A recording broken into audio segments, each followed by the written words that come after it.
Good morning everyone and welcome to Online Church. We're so excited to have you here joining with us again this week, and we've got another great service ahead.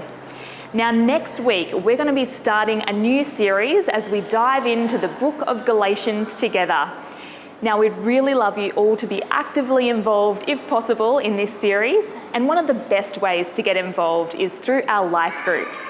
If you're looking to join a life group, you can sign up to the Online Church page, or alternatively, just grab a group of friends, or you can even dive in solo. Now, if you're not going to join up to a life group, we just ask that you send an email to Ryan so that he'll give you access to all of the content that you're going to need. Next Sunday, we're also celebrating communion together. Now, this is your reminder to get prepared. Make sure that you have the elements that you need, the wine and the bread, the juice and the crackers, whatever it might be. Grab your friends and family and gather together as we remember the sacrifice that Jesus made for us and commemorate it with the communion. Now, I'd love to introduce you to a goodie local. He's one of our 5 p.m. service goers. It's Scott Ahern, and he's going to share with you his heart about community and living out the gospel. Here he is. My name is Scott Ahern. I'm from Indianapolis, Indiana, and I came to Goodlife with YWAM about 7 years ago and just made my home here on the sunny coast in Goodlife. So here at the house, there's a few of us that live here longer term, and we facilitate this space for people on working holiday visas. In general, they're 18 to 30. They're in this stage of transition of life, and so here at the house, we're looking for people to come for about 3 months. We want to live in community, we want to build relations, we want to build rapport, to actually get to know someone and have them see Christ through me, and that needs to, I think it needs to happen over time.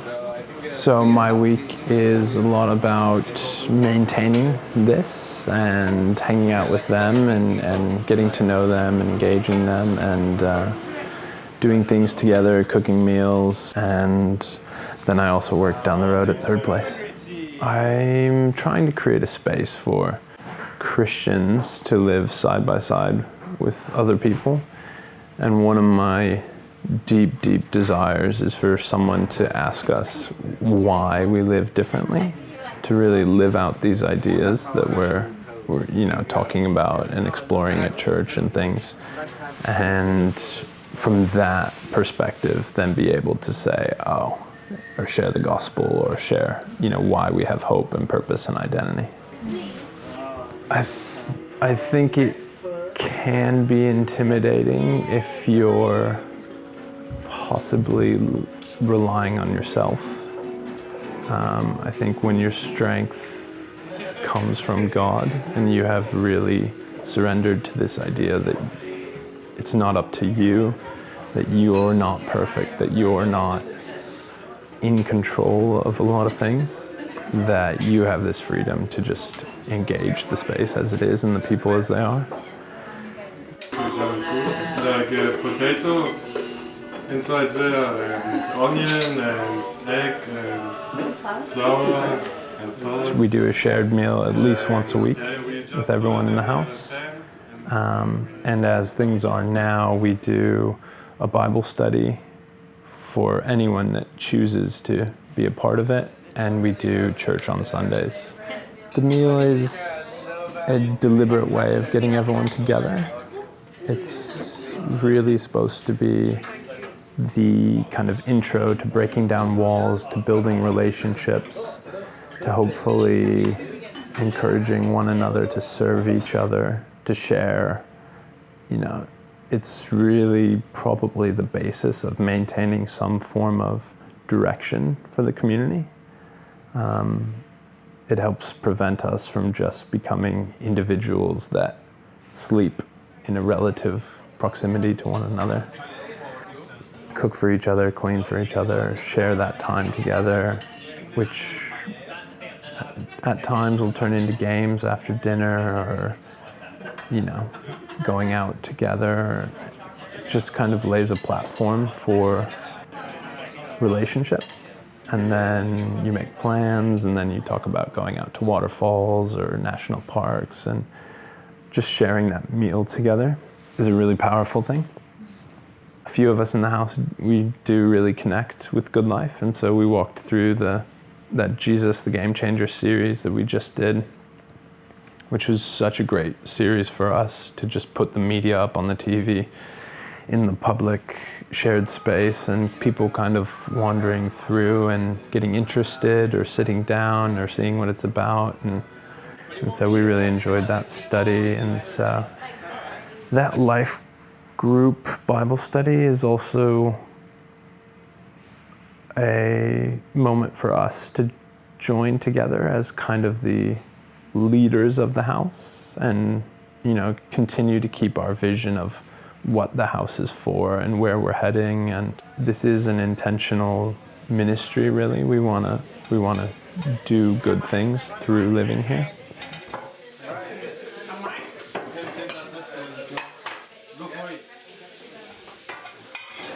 Thanks so much, Scott.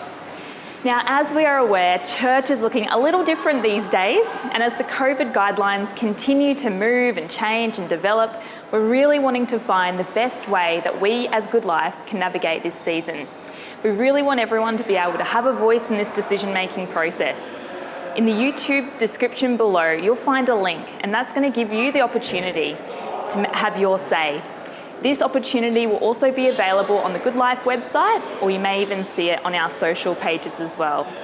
Tim's going to be sharing more on this a little later, but we really encourage you to click on that link after the service and participate in this process as part of the church. Now, it really is a privilege to have our worship team leading us week in and week out, so a huge thanks to Craig and the guys and girls for leading us with that. Now let's join together and share in another beautiful worship session. Here they are.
strength.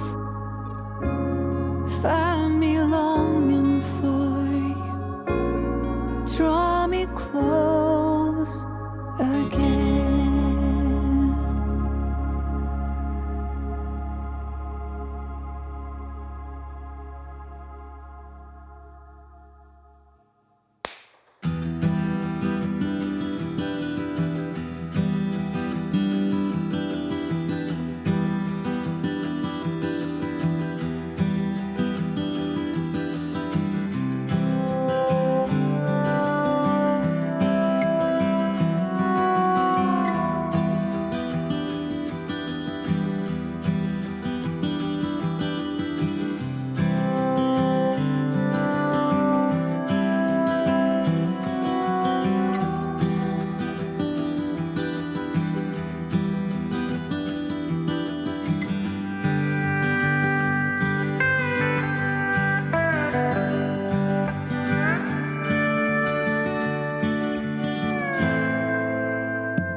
You know, they're pretty simply just some things that were never meant to be done alone.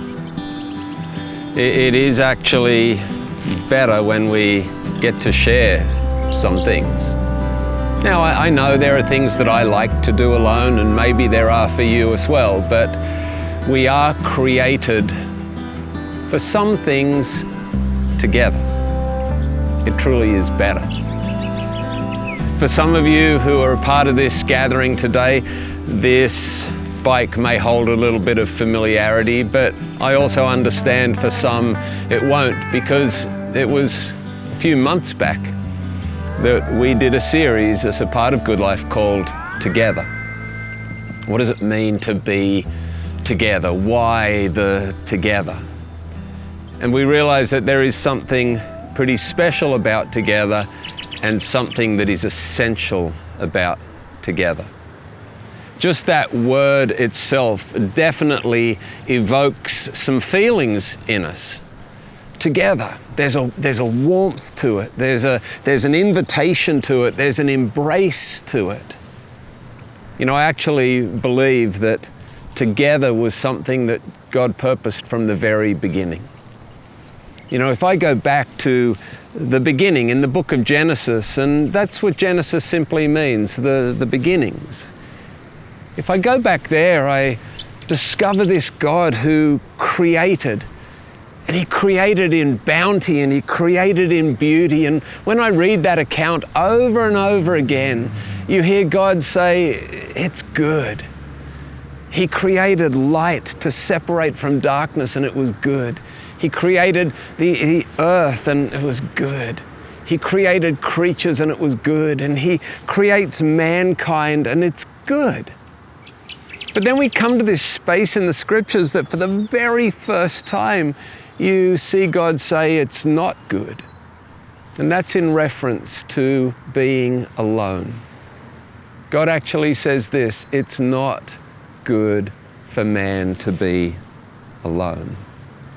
And then we see this passage that it says, so God actually created a helper or a helpmeet in some translations, and brings woman to man. Now, I'm not going into a whole other message here, but you know, I don't think that woman was just created to help man. I actually think there is this mutuality to that sense of helper.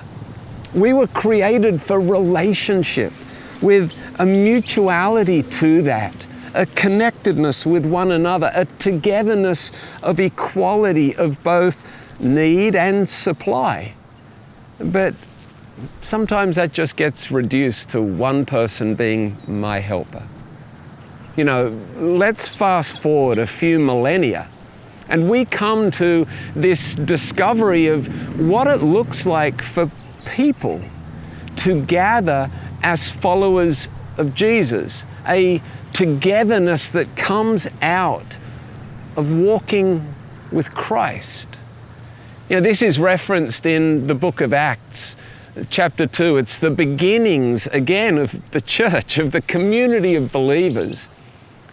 And I've asked, another one of my favorites, a person who's really dear to me, to read to us from Acts chapter 2, verses 42 through 47. Have a listen to this and lean into the words. I'm going to be reading from Acts 2, 42 through 47. And they devoted themselves to the apostles' teaching and the fellowship, to the breaking of bread and the prayers. And awe came upon every soul, and many wonders and signs were being done through the apostles.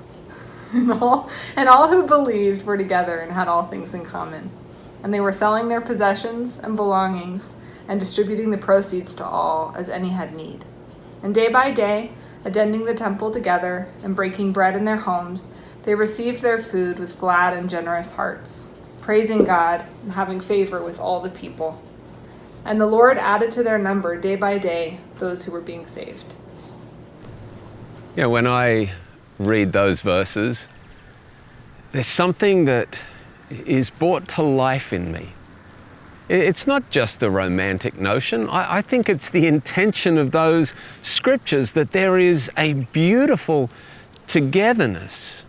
Togetherness in large expression of community and togetherness in the intimacy of closeness. You know, in this new era of social distancing, I think this sense of together is more inviting than ever. There's something about this sense of together that creates a yearning in me, and I realize, I'm missing it. You know, for me personally, I'm a toucher, I'm a hugger, I'm a contact person. And I've had to sort of work out what the new norm is for me. You know, the gathering of the church to me is really an embrace and a hug, a handhold, a laying on hands and praying, and yet all that just feels like it's going to be different for a while, if not for the long term. And so when I read about Jesus' friends and Jesus' followers coming together, I sort of get this glimpse of what this new way of living could be like when we follow Jesus.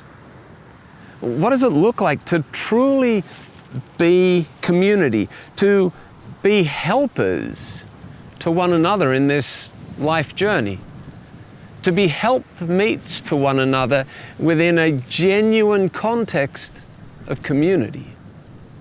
You know, one thing I am very aware of is that there's meeting together and there's eating together. There is large and there's small. That it's not just the church doing small groups as a part of a program.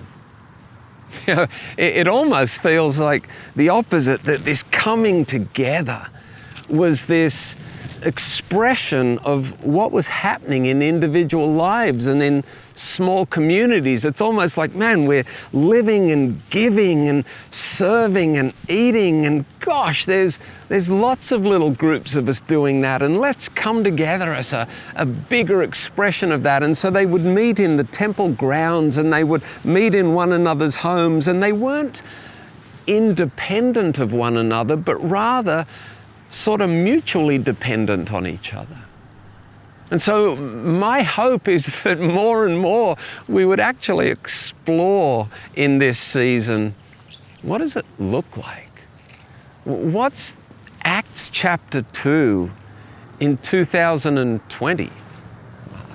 I don't know, but I think we do get a glimpse of it when we listen to what's happening in small group communities in the midst of the Goodlife community.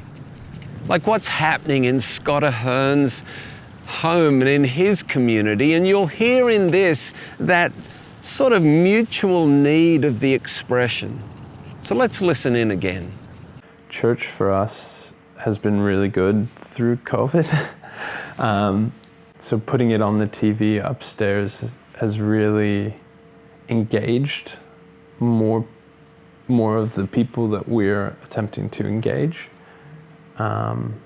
The idea of inviting someone to church, we do it a bit, but a lot of people have preconceived notions of what church is and how it will be, and possibly how they will be met.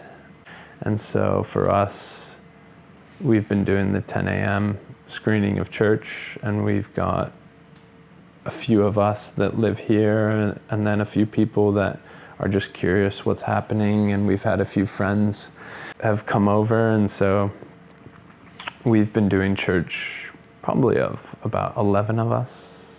And for our purposes here at the house, it has been spectacular, really. We've really been able to engage the house well and have conversations that were, the whole purpose of the house is to have these conversations. And so it's actually equipped us better than the model before. And we've had a couple of conversations about, do we really want to go back, and how are we going to go back, and more or less, what is the reason to go back?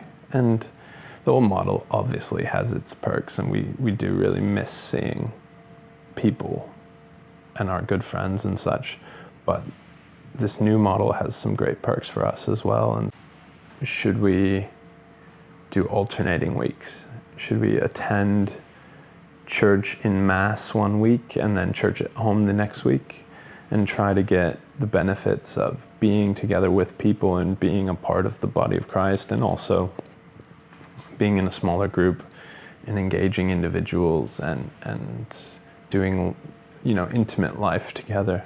It is a beautiful thing to be joined to a church, and really a church that I feel at home at. Like, it's such a blessing to be a part of Goodlife. And so figuring out how I can continue to be a part of that, but also fulfill the calling here at the house.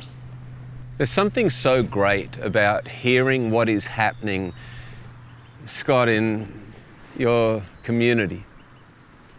The openness, the welcome, the warmth, the heart connection, but also I still hear this sense of longing that we can be a part of something that is bigger. Right now we have an opportunity. It's sort of been imposed upon us in this season, but it's an opportunity to really look at, what does together mean? How can we do it? How can we come together and still find intimacy and strength in that sort of helper way? That we become an aid to one another, not just, I guess in a sense, awaiting the church to come to my aid or to meet my need. I think that's what I find when I read Genesis and I see this idea of God creating a helpmate. It's the beautiful mutuality of that need, but also that gift that we become to one another. And honestly, that happens more effectively in intimacy. Jesus said that wherever 2 or 3 are gathered, He's right there in the midst.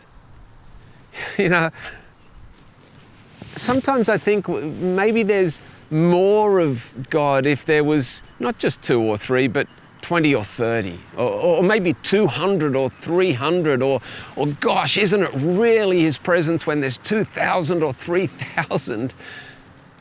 But actually, the scriptures say, wherever 2 or 3 are gathered together, right there, the fullness of God expressed in the 2 or the 3. In this space, why don't we just take a moment and sit in that thought?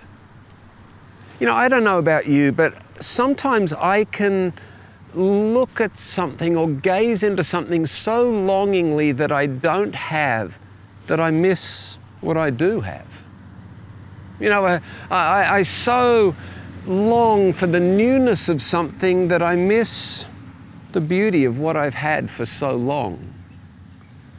I think we can sometimes miss the beauty of the moment because we're longing for what's next. There's a few moments I want to spend in a song that just says this: I decided that I'm going to follow Jesus. In that decision, I don't know what it's going to look like. I just know that I've engaged His mercy, I've engaged His grace, I've engaged His goodness, and I've engaged whatever that means in my life, in my community, in my faith, in the outworking of that. I just know that I want to walk in His ways. And so let's just take a moment here and sit in that. And as we're led in these words, whether you sing along or think along the words or meditate on them, what does it mean to follow Jesus? To engage Him fully? To be that outworked expression of the fullness of humanity, the fullness of life as a follower? You know, and after we share this moment together, I'm going to be back with a really important invitation for all of us to really engage with this question of what might it look like going ahead? What do we take of what we've had? And what do we take of what doesn't yet exist? And I really want you to be a part of that. And so do come back and join in after the song as we explore what lies ahead. But let's sit here for a moment.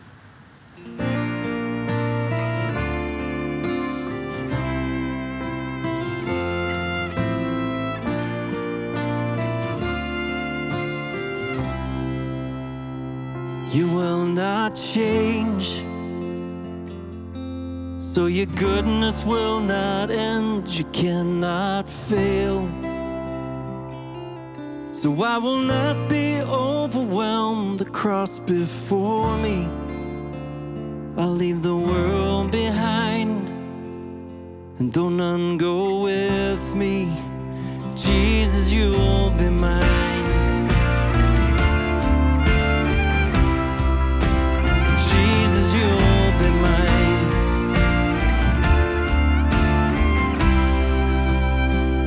You will not change, so your goodness will not end. You cannot fail,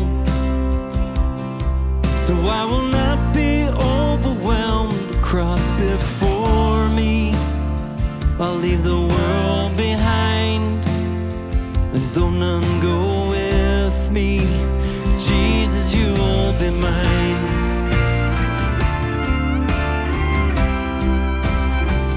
Cause Lord, I know only you can satisfy,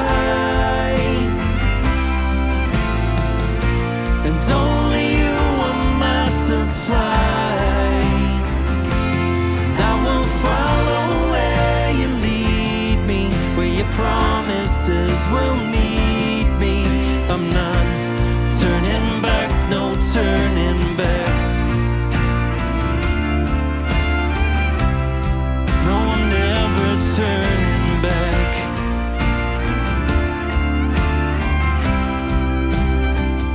Your endless mercies, oh, every morning they are new, and by your strength,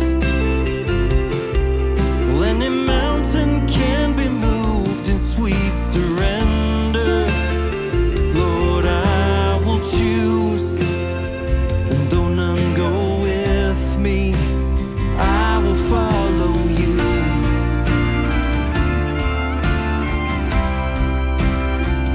'Cause Lord, I know only you can satisfy,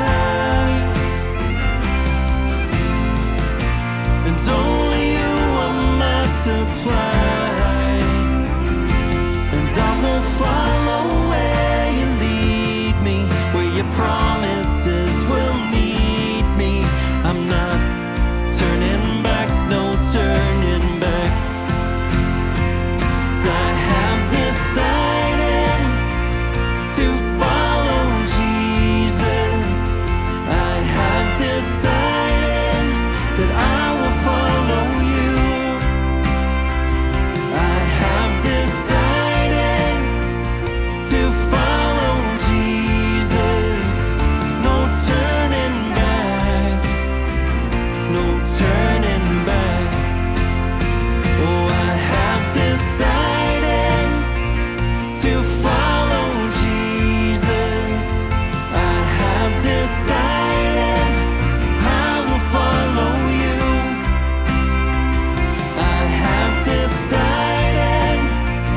to follow Jesus.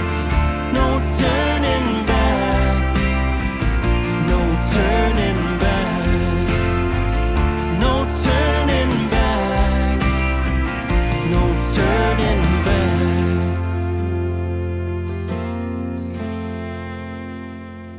And I will follow where you lead me, where your promises will meet me. I'm not turning back, no turning back. For me personally, I love the sense of that song because there is a dynamic sense of the decision that I've made. It's really an unconditional surrender to journeying with Jesus. And his point was that we do it with others. You know, I really do look forward to that time that we're able to gather together in large gatherings. I like the large sense of choir and declaration and all of those things. I long for the time when we can do it without social distancing, where we don't have to sit apart. You know, but right now, the reality is we're still in a volatile and fluid situation. You know, our borders were opening and now we've got borders closing again. And I don't know what the future has, and none of us do. But in this season, I want us to be aware as a community. Different churches are doing different things. You know, I have friends who are pastors and they're actually handing out tickets to their gatherings. They can only have 100 people, so first in, best dressed, and that works for their community. You know, others are gathering multiple times as small communities, and that works for them. But I also know another fella who began services and has actually pulled back because there was a dynamic to their gathering that was really difficult for him to watch. You see, under new guidelines, if you're a family, you can come together. And if you're a couple or you're a household, you can come together. But if you're single, if you live on your own, you've got to attend church on your own. And he found that all these individuals were forced to sit as individuals, and there was just something that it didn't feel right about it. Now, I don't know yet what it looks like for us, but gosh, I want a togetherness of it. I want everyone to feel like, you know, if I want to come by myself as a choice, I have that choice. But when being alone is enforced on me, something about that doesn't feel right. And so we want to do this with incredible wisdom, and I want you to feel like you can come and find a place of connectedness and community, the togetherness that Jesus intended.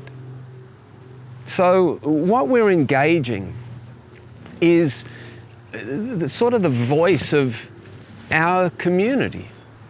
We want to formulate some questions and then get those questions in everyone's hands that just begin to ask things like, what do we yearn for?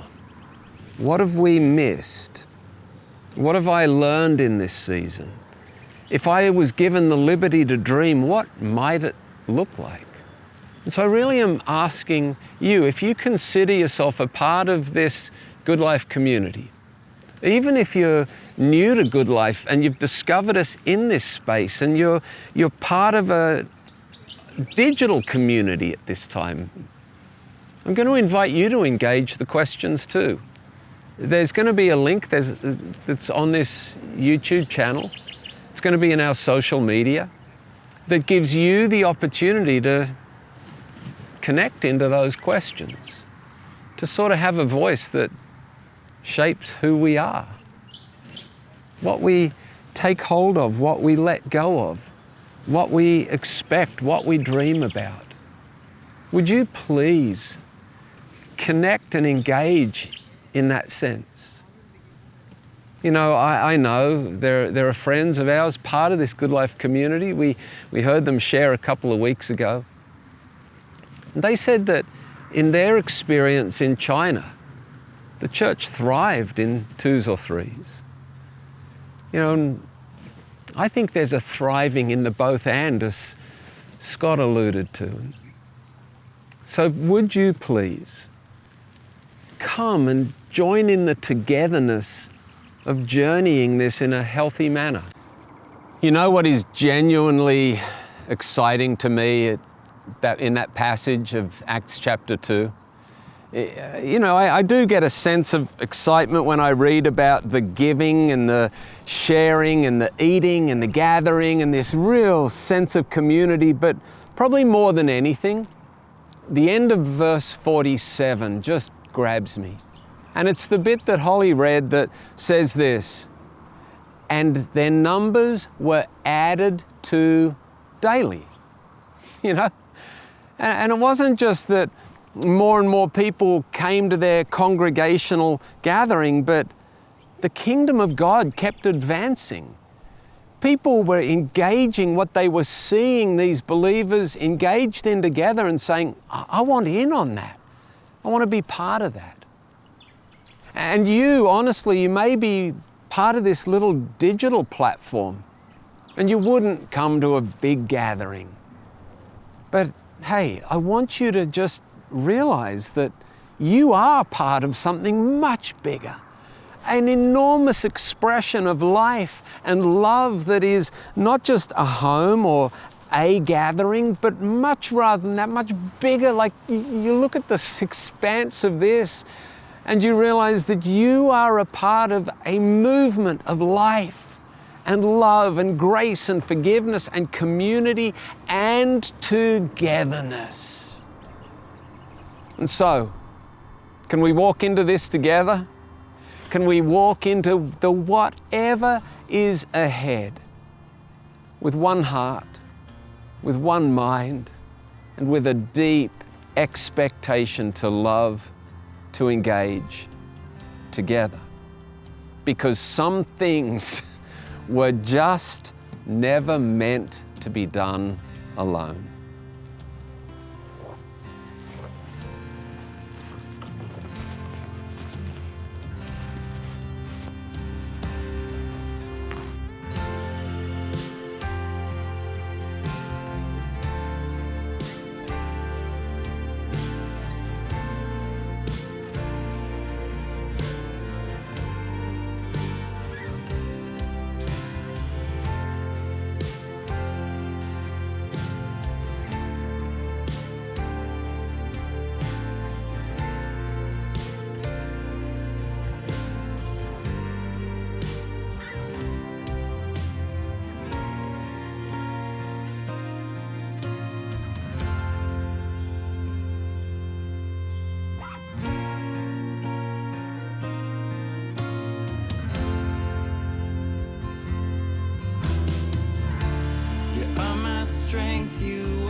my covenant with you.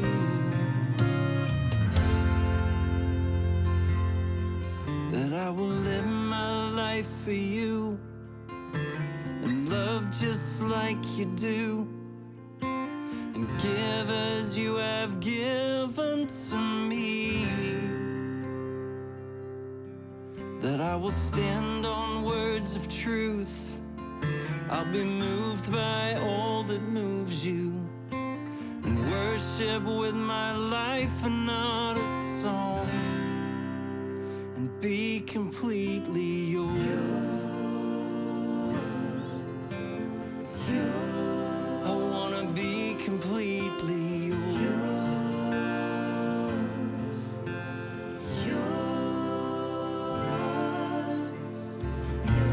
This is my covenant with you. This is my covenant with you. This is my covenant with you. This is my covenant with you. This is my covenant with you. This is my covenant with you.